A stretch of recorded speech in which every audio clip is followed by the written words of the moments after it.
I see the Israelites in front of me. They're trying to find fashion accessories so they can continue to look like Africa Bambaataa and the Soul Sonic Force. Time destination. All right. All right, let's get to the look. Okay, I tried to buy American Fiction and I couldn't. I couldn't get it on Apple. I couldn't get it on Amazon. Yeah. With that Oscar nod, they're going to keep it. They're keeping it in the theater. Oh, so like, I wasn't going to the movies. The movies can eat so many dicks right now. I just don't. I got that stub shit, so I went with a friend. Oh, okay. So tell me, you went to the movies first. So explain, I didn't see the movie and haven't finished the book. So tell me about the movie. What is it about? And Jeffrey Wright is a good actor when he's not trying to be a ghetto black guy. So, the movie in a vacuum, I just want to say right off the bat, like, it's funny. It's like well acted. It's well done. Like in a vacuum, it's a cool flick. But the overall story is this: you have a professor named Monk, played by Jeffrey Wright, and right at the beginning of the film, he basically has crosswords with a student who's, I have the screenplay like downloaded, but the student is a white student who objects to one of his readings of Flannery O'Connor because it uses the word nigga. Well, spelled with ER and shit. Mm-hmm. It's like, I didn't do the reading, but I just object to that word. And he's like, no, last time I checked, it's spelled with 2 G's. I think it's line and stuff are like whip smart in it. It's really cool. But that gets him a talking to with 3 white professors. The 3 white professors basically like, this isn't the first instance. We think maybe you should take a leave when you go over to this conference. And the conference is back in Boston, where his family is from. And the situation with his family is like, his dad's a doctor. His grandfather, I want to say, was also a doctor, but perhaps not. But his brother and his sister are also doctors. And he's the only artist in the bunch. And, he doesn't really like his family. He's not close with them. The dad died. So he takes this leave that they wanted him to basically go on because he was having problems with students. Plus, they say he hasn't published stuff in a while. And in the course of him talking to his agent, because the type of stuff he wants to publish has nothing to do with him being black at all. He's very abstract, and that's why his family doesn't get him. Exactly. Okay, so in the book, I haven't gotten so far in the book where he hears the sapphire thing, but in the book, his family is all professionals. His dad was a doctor, his brother's a doctor, and his sister's a doctor. But his brother is a plastic surgeon in LA, right? Arizona. And his sister works at a clinic, a Planned Parenthood clinic, right? Yeah. So in the movie, well, just to cut to the chase. Sorry. Yeah, no worries. Almost everything that's in the book in Erasure is changed in some way. Ooh. The film. I mean, there's very few things. Whatever you consider the most emotionally impactful moments of the film are either not in the book and vice versa, or they've been reworked so that everything feels different. So to give a quick example, in the film, you get to meet the sister. She's who picks him up once he's, back in Washington. And it's just kind of understood she's at a clinic. They don't go into it too much. She is working with poor folks, which he thinks is important in, DC area. So we know by poor black folks. And she's funny. She makes jokes. She provides a little bit of humor about the relationship with the siblings. She says, since Monk, Jeffrey Wright, was dad's favorite, that drew her and the brother in this movie is called Cliff, but we can just use his book name, Bill, played by Sterling Brown, drew them together because they were the 2 unfavorites. So let's just go right off the bat. That's not what happens in the book. No, they fight all the time in the book. In the book, she actually hates her brother. She calls him a butcher. Even at one point, Jeffrey Wright, like his character, is imagining his sister in effigy. And even the imagination of his sister doesn't like their brother. She considers him basically to not have morals, to be into the money, to be self-centered. Yeah. All those things. She works at this abortion Planned Parenthood clinic that's constantly besieged by, protesters. That's not in the film. There's only one little joke that she makes, a little like corny gynecologist joke that she makes that connects her to Planned Parenthood at all in the film. In the Mhm. movie, she dies of a heart attack. In the book, she gets killed by an abortion protester. She gets a bullet goes through the building and kills her. In the movie, there's a funeral. Which was a thing that was a popular, and I'm sorry to keep interrupting you, but we have an hour to fill. It's one of the themes in when you meet her that she can't stand people that protest abortion clinics. And if I'm not mistaken, around the time this book is written, there was a murder at an abortion clinic where someone took out some doctors. Yeah, So, so so it's a righteous fear. it is. And just to give people an idea, one of the things that really alters this is that the book is written in 2001, which is an entirely different era in Black creativity. If you're familiar with my work, 2001, class is still alive and well in all Black media. It's a part of everything. But Mhm. this movie takes place in 2023 and it's written for the present, which is after class has basically been removed. So in the book, after she gets there's a key thing here that they're doing with Lisa's character, which is that she represents the talented 10th female version for Black women. She Ah, is a dutiful daughter. She is a doctor working in an underpaid, overworked, terrible part of the city, providing care at a Planned Parenthood type facility, but she doesn't like any of the patients. he says Most that in the book. Yeah. yeah, she doesn't care for him. And after she dies, the other doctors who you presume are Black in the book have discussion about like, what the fuck are we doing here? Inspiring people? Like these kids laugh at us. They don't even like us. So Mhm. again, you have other presumably Black professionals mulling over whether or not this is a waste of time because the Black poor aren't really gonna care that much and they laugh at them behind their back. And the two other doctors want to sell the practice basically. So it's not a Planned Parenthood, but it's a low income clinic. Mhm. All that's in the book. In the movie, there's zero class. At every stage of the book, there is a class analysis splitting up these Black folks. Mhm.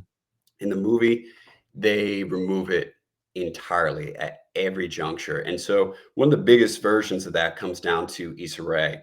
In the movie, once Jeffrey Wright is back around his family and everything, Mhm. and he's feeling this pressure to get something published because he hasn't gotten shit published in forever. Nobody wants to read shit he's doing because he's reworking like Greek tragedies in the movie. He sees this person named Sintara Golden, who's played by Issa Rae. Her Mhm. name's different in the book. In the book, her name's Juanita Mae Jenkins. But in the film, and nobody comments on it, Issa Rae is playing herself. The Oof. character in the film is a graduate of Oberlin College who then goes to become a New York Times, or I'm sorry, a New York publisher. Mhm. And she's on an Oprah-like show. This Mhm. is being played by Issa Rae. And the character is saying she read through manuscript after manuscript, and she was wondering, where are our stories? It's just another manuscript by like a white guy. And so I wanted to write this book. Mhm. And Issa Rae is talking exactly the way Issa Rae talks in any interview. But then to read a snippet of her book, book club style, the book is called We Lives in the Ghetto. And Issa Rae switches on to full on African American vernacular English if you want to be fancy, or just slang and ebonics. And Jeffrey Wright's character is fucking appalled. He Mhm. cannot stand it. This book is being super popular. It's appearing everywhere. And everyone's using phrasing that has to do with stuff like, how do I put it? It's so raw and so honest and so gritty and Yeah. all of these things. And so as the film progresses, Monk's mom ends up having Alzheimer's. His sister has died. She was the one footing a lot of the bills. Monk had the privilege to just be, a writer. Yeah. And his brother, it turns out he's gay, and gets caught in Arizona with some, Male on the prostitute. DL, yeah, on the DL Mhm. boyfriend. The wife freaks out. He gets divorced. He loses most of the money, and he's just slightly self-centered in the film. Mhm. So he can't help Monk, and so Monk's feeling this pressure. He just loses his shit in one of these artistic moments, and he decides to write a book that parodies We Lives in the Ghetto called My Pathology. And Mhm. he tells his agent to deliver the book to the white folks, just as a joke. Like he's really trying. He doesn't think this is going to go anywhere, Mhm. and it does. It takes off, and then he ends up being on the equivalent of a national book award. What's the word? National Book Award committee, Yeah. and Issa Rae's character is there on the other side of them, and it turns out that his book is being considered for this award. And so I missed the one point. He wrote My Pathology under a pseudonym and comes up with a whole fake identity. It's supposed to be this black prisoner. It's making fun of everything that white people supposedly want him to be. And all along the ways, they're just eating it up to the point that, like, he at one point says he wants to just change the name of the book to Fuck. But we're never going to go for that. In the scene, this white female progressive who's a stereotype of that, and Mhm. a gay white, cis male progressive who's also at the book publisher. They both go for it. He can name the book Fuck. It's getting option for a movie deal, all of that stuff. And throughout this, he has to keep up this fake identity to not let people know that he's the one who wrote this book. And eventually, the book's being considered for an award, and he's sitting across from Issa Rae's character, and they're the only two black people there on this committee, and they both agree that Fuck is not that good a book, but he can't kind of let that sit, and so he asks like Issa Rae, like, how exactly is Fuck different from what you wrote? Mhm. And she gets this whole opportunity to kind of defend. They have this meet where she's like basically saying it's black stories, and he's like, yeah, but it's not your story. And she's like, so there's nothing wrong with catering to market interest, plus some of these interviews, or some of this was based off real interviews, in the hood. And she has this moment to defend it. Mhm. And basically after that, he gets a movie optioned, and then because the film is based off an experimental novel, they have some fun with the endings. But sprinkled all throughout this, the film is basically attempting to explain this moment that we're in. Why do black creatives make stuff that they do? Like, I have the screenplay right here, a white director who comes up to him and wants to turn Fuck into a book. Mhm. This is what he says. This white director, he's trying to tell him like what sort of movies he likes to make. The director goes, I like to pair genre with real world pathos, which sort of elevates things. You might be interested in this new one we're about to shoot, actually. It's about this white couple. They get married on an old plantation in Louisiana, and all the slave ghosts come back and they murder everyone. And Monk is like, dear God. And the director just goes, I know, it's great, right?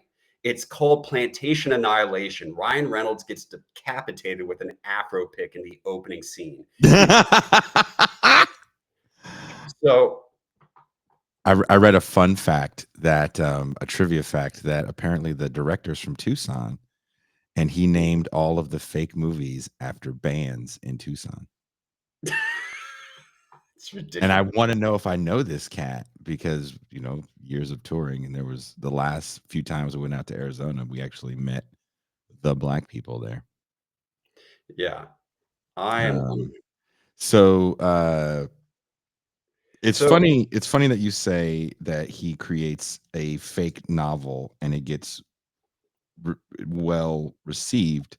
There's a band who I am friends with the main guy behind the band called Old Man Gloom, and you definitely don't know who they are, Bert. Maybe a handful of people watching the show knows who they are. And my friend Aaron Turner, I don't. It's similar reasoning with music, where they felt that certain things were getting written about and elevated just because they made a fake record. They took edits of their record and smushed songs together, and they submitted it to like Pitchfork. And Pitchfork wrote this glowing review it's fucking of ridiculous. this album, and they were like, "Oh, this is." And then they came out, they're like, "This isn't the real record. This is some bullshit that we threw together." I should some of these comments from folks, like, yeah, I'll run through those because they are relevant to this point, which is so in the movie he does have a girlfriend. Her name's, I forget, I want to say she's Marilyn in both the book and in the movie. And she's like his sister. That's part of why he likes her in Mhm. the film, she works with federal prosecution, and she defends a lot of, criminals and whatnot, and that's her angle. So she's still doing the talented 10 thing. But her one of her bigger roles there is to, one, kind of help humanize Monk, but also to, how do I put it? She has a copy of Issa Rae's book Mhm. in it, and she likes it, and Mhm. he, like, loses his shit over that. So we could go through the movie piece by piece, but what this movie ultimately does, and then I'll jump back to the book because Sure. I think that's, like, the really relevant point, is Yes. that this movie imagines if white people were 100% responsible for this moment we're in. So what I wanna say is, like, imagine white students quoting everything that you think of Mhm. for anti-racism, Mhm. but there's no black authors or anyone black affiliated with anti-racism. There's only Robin DiAngelo, and she doesn't have any black coworkers in, wherever she is. They Mhm. invented it. The story that I just told you Mhm. about what the white director pitches, the plantation annihilation, the only person in real life who writes movies like that is, the most prominent is Jordan Peele, who's black, Yeah. Yeah. but they make it a white person who's doing that stuff.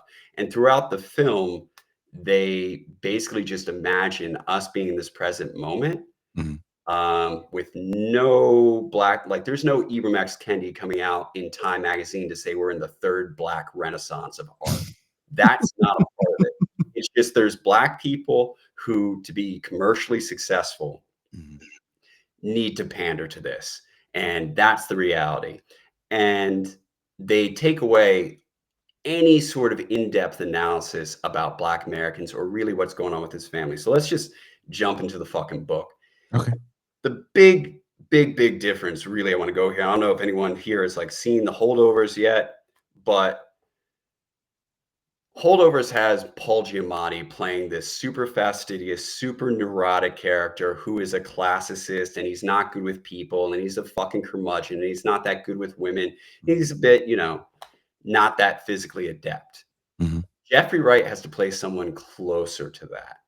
In the book, though, Monk is accomplished in almost every area that matters for him. He's an First off, he's an author, but he also does woodwork. He's an outdoorsy guy. He Mhm. is always in his head, but in the book, he's closer to an Oppenheimer character. He operates on a different plane than everyone, and they're constantly recognizing it. So in the literary community that doesn't expect to sell shit, he's at the top. He's doing conferences. He has fucking groupies there. Like they took out a bunch of what would be kind of awkward sex scenes to do now, Mhm. that he just has. He is he's got his character has 5 novels already published, a ton of short stories, is a graduate of Harvard. So they set it up so this is purely about being commercial. He's deciding whether or not to get one additional audience, and there is a gun to his head because his mom has Alzheimer's and because, his sister dies. But in the movie, they don't capture the fact that that's not what's going on with Issa Rae. And also in the book, Issa Rae's character has no redemption arc. 0. Mhm. So they never meet in person to talk ever in the book. That's not a thing. Monk thinks her book is garbage.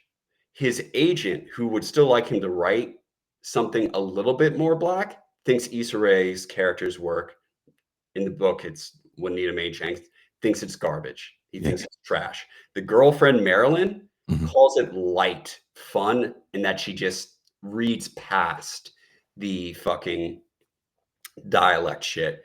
Wow. And that there is Jenkins is not on the National Book Award anything. Mhm. That's not going to happen. And the backstory to this is because Jenkins and Issa Rae's character is supposed to represent Push, the novel that Precious is based on, Mhm. which is written by a woman named Sapphire. And right out of the gate, she gets this stupid, not stupid like she shouldn't have got it, but stupidly large amount of money from a publisher, something like 300 to $500,000 for her book, and this upset Everett. The dialect in that book, and it upset a lot of Black academics at the time. Mhm. Um, so the book, right from the beginning, has nothing to do with this. It's Monk is only doing this for financial reasons. Jenkins is a fucking joke. Mhm. And Issa Rae's character, I should say, is a joke. And at every point in that book, they address this class issue. Something you'll see in both the movie and the book is Mhm. that there's a woman named Lorraine. She's shaped exactly like a black mammy, like Aunt Jemima, or if you're old enough, or you just like old cartoons. Back She's when the receptionist at the sister's clinic. No, That her? Lorraine is a housekeeper. She's Okay, a sorry. housekeeper to Monk's family. Okay. And within the first 5 pages of the book, Lorraine, who in the movie is the only one who represents anything close to working class, Mhm. within like the first 5 pages of the book, Monk is asking his sister, "How's Lorraine?" Who has been their housekeeper since they were a child because they're an upper class family. Mhm. Um, and the sister is like, "Lorraine's fine. What else is she gonna do? She's still stealing little things around the house." Mm. So the black sister who does all this shit for the poor folks still thinks Mm. her black housekeeper is stealing. And if you're familiar with that whole history of accusing black housekeepers of that, the faceless black maid from Tom and Jerry, yeah, back when Tom was still Jasper. Yeah, exactly that body. Um, yeah, so right from the beginning, there's a class issue. As the mom loses more of her cognition due to Alzheimer's at different points, she Mhm. bursts out with what her memories were when it was old, where she accuses Lorraine of being basically like a harlot or a tart, a Mhm. hooligan, how she's always been stealing money. Lorraine also tends to cook for them poorly in the one scene that she does. Again, doing these little things that we associate with like quietly resisting your bosses. Um, and nothing really good is ever said about Lorraine, honestly, nothing explicitly. At one point, Monk has to do all this climbing to go save his his mom who's locked herself in the bathroom. And he still takes the time to comment on how Lorraine didn't get up from her chair. She just watched him shimmy. Um, Bill, who has this amazing redemption arc in the film because he's, coming out as gay and everything. He's funny. He's all this comedy and whatnot. It's not really in the book. The book decides to paint him in a nuanced light where you feel bad Mhm. that he had to be closeted, but everyone still addresses the fact that he's really selfish. In the movie, there's this moment where the mom, in like a daze, thinks she's talking to Sterling Brown's character and really compliments him as being the real genius. It Mhm. doesn't happen in the book.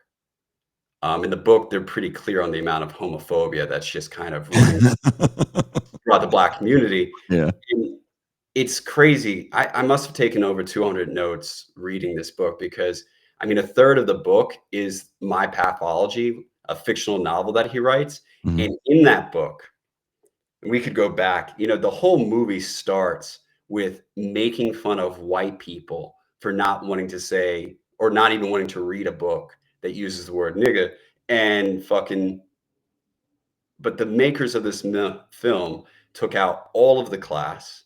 They took out a third of the book because they really don't capture what he wrote in that book. In the book, or in the fictional book, My Pathology, you have an extremely homophobic black character who's supposed to be poor. And in the book, this poor guy's been written by a black guy who doesn't really know what it's like to be poor. He grows up like a Huxtable. So Yeah. he writes this terrible caricature of a guy named Van Gogh Jenkins, There who you go. Van Gogh Jenkins, who has 4 baby mamas. He Awesome. hates his mom. He dreams sometimes of stabbing her. Gross. He rapes a light-skinned girl whose father employs him. Like he gets hired by like a rich black family in LA and he rapes that girl. And he also makes fun of her black boyfriend for being like an upper class black dude. At one point, Van Gogh calls this black dude, he's like, calls him a nigga, and you can see from the dude's face that he's never been called a nigga before in his whole fucking life. Mhm. And something that Monk keeps returning to is that compared to the other folks, he's at least aware that that he's not from that class. And so he writes this whole fictional book that's filled with shit that if Cord Jefferson had put in a movie, Van Gogh is, he's misogynistic, he rapes, he's homophobic, he refers to one of his kids has Down syndrome, and he refers to him as a waterhead. So you get the ableist knock there. And Jesus at Christ. the very end of it, Mhm. where he's just shitting all over all of this class stuff, and he's a terrible person himself. His whole goal is to rob a Korean store owner who he hates in the neighborhood. He Mhm. kills that dude. And ultimately, he gets caught on TV when he's finally being arrested. It's this Mhm. whole insane scene that involves like a Maury Povich type deal. Yeah. When he finally sees that he's on TV, he's this news just like happy, like, I can't believe I'm on TV. And so the whole point of the book, or that little mini book for Monk at that time, is that people doing this are just selling out to be the nigga on TV by any means necessary. Oof. But even that book, the writer is very careful to let you know this is a made up version of being Black poor, written by a guy we're supposed to understand as being upper class. So he misspells every word coming out of Van Gogh Jenkins' mouth except for nigga. He will drop the Wow. G in the word standing. So it'll be standing, and then nigga spelled with an E and an R. This little subtle nod that Mhm. Monk isn't from that class. He doesn't know shit either. And in the book, they don't have Issa Rae's character having done interviews in the hood. Mhm. That's not how she got her information. In the book, and even on the book jacket, she Mhm. spent 3 days in Harlem with her cousins and saw how they were living.